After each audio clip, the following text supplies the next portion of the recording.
spiritual death for the Israelites. That some anonymous ancient author, possessing a conception of God's character very different from our own, thought that God had commanded such atrocities provides little reason to believe that he did. Third, the problem is not so much about what God has a right to do, but about what a perfectly good and loving God would do with and to both the Israelites and the Canaanites. Does God not love them both? Fourth, exclusive devotion to God is not the only thing the Israelites would have learned from being the instruments of death and destruction. Killing men, women, and children, even when it's all part of a so-called harem, can only be bad for the moral and spiritual development of a person or a people. It makes life seem cheap, expendable, not worth saving. If I thought that such deeds had been commanded by a God whose primary reason for commanding them was to prevent us from worshiping other gods, I would be terrified. But I hope I would not submit to so vile a command.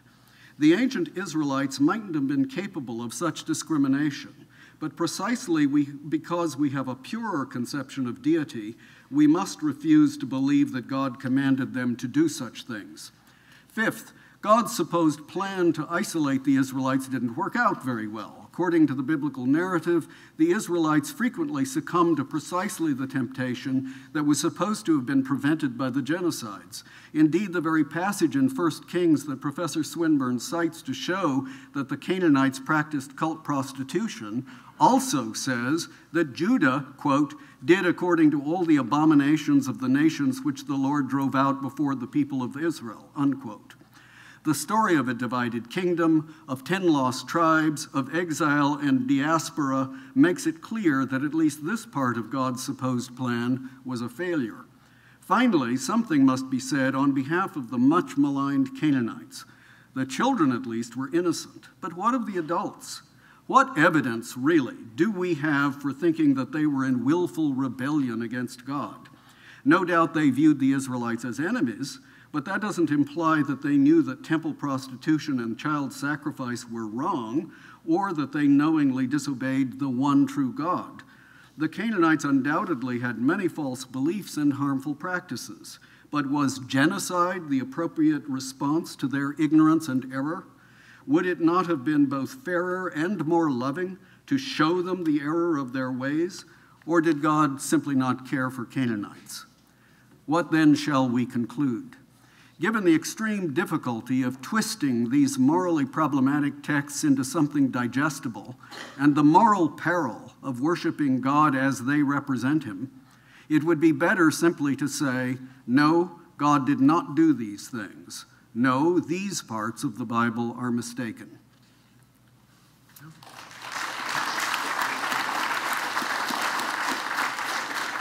Professor Swinburne, your 5-minute reply. Quite a number of Wes Morriston's sensible comments are compatible with the views of my paper. I claimed that the Bible, including the Old Testament, is to be understood as, quote, a revelation from God without error.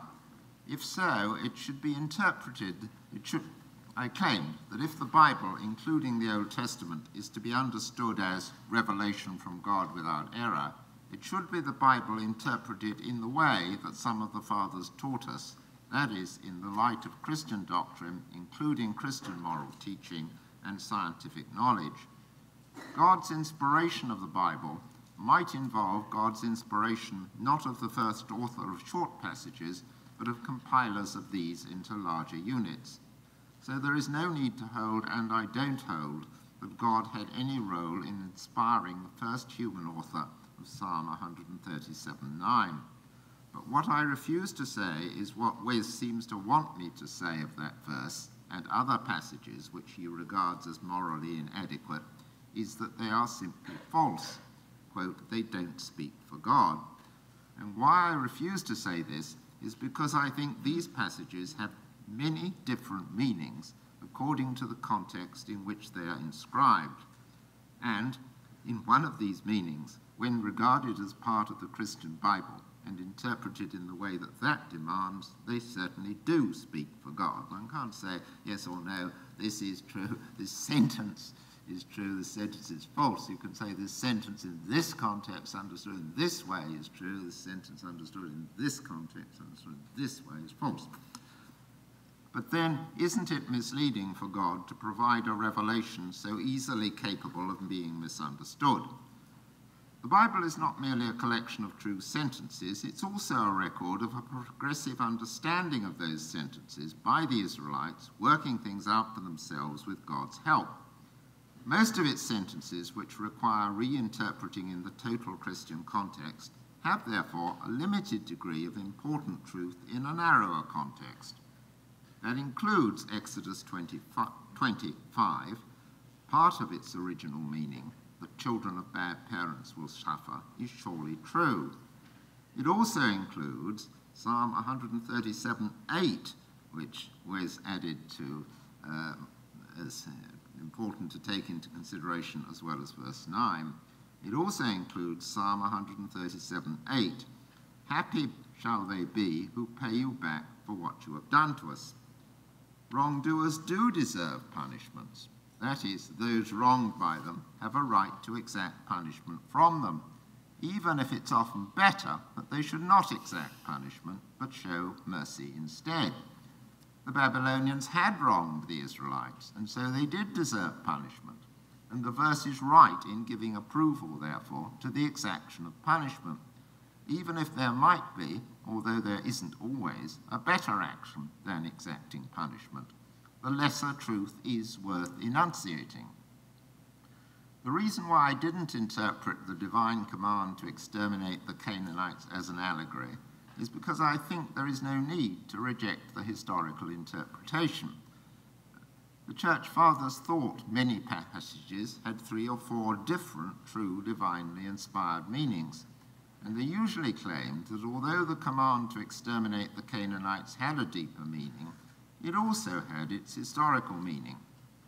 Most of Wes's objections to the idea that God might command such exterminations are also objections to God causing suffering and death to the innocent at all, and that takes us into the problem of evil, which, as has often been repeated in this conference, there is no space to discuss adequately here.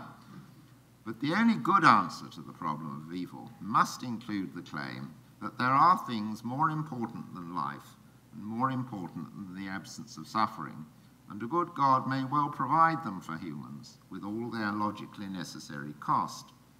For example, of course God loves the Canaanites, but it's good for them, as for all of us, to have an opportunity of forming our characters by means of heroic choices, which only become available to us in the face of suffering and death.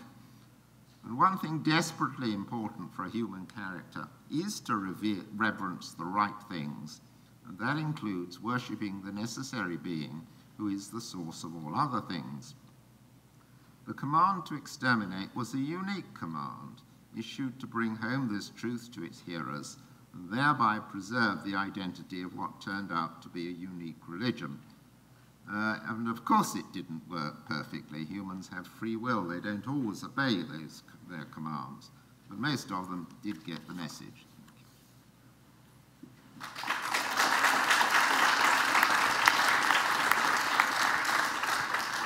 So by now, most of us are familiar with the procedure, but I'll remind you, just so it's fresh in your mind there. I'll be keeping a queue. There'll be a roving mic. Please return the mic after you've asked your question. We're asking that you'd refrain from follow-up questions. Finally, I would just like to ask that both the audience and our speakers would be as succinct as possible in stating the question and stating the response so we can allow for as many questions as possible. And I will do my best to keep track of, I'm just going to get a few here. Look over here. I gotcha. Oh, yeah, okay. All right, I've got 4. I'm starting over here, so Professor Van, oh, he's, okay. Thank you. Yeah, okay, so this is Professor Swinburne. I had quoted a passage from your book on Revelation in a footnote to my paper. The content of the purported revelation must, as far as we can judge by independent evidence, be true. The evidence that is true will be first, that none of the prophet's teaching is evidently false. His teaching on morality, for example, must not involve his telling men that they ought to do what is evidently morally wrong. The prophet who commends cheating and child torture can be dismissed straight away. Now, I said something, I assumed a premise in my argument that I thought was in the spirit of that statement of yours, but perhaps it's not. Or perhaps you don't any longer accept the thing that I quoted, I'm not sure. In any case, my transformation of this was if a passage in the Bible reports that God or someone purporting to speak on behalf of God has told someone to do something clearly wrong, then we ought to dismiss the claim of that passage to report accurately the kind of demand God is apt to make on his creatures. Now, did I misuse you? No? The assumption I made in my argument is one that you'd accept? If a purported revelation claims that God told somebody to do something which God had no right to tell somebody to do, or told us or that something was clearly morally right when it wasn't clearly morally right, then that is substantial evidence against that revelation being a true revelation. Yes. That is my okay, view. What I'm saying in this paper. I'm sorry, I guess this counts as a follow-up, doesn't it? It does count as a follow-up, and we have an enormous queue. So you are next, Professor Van.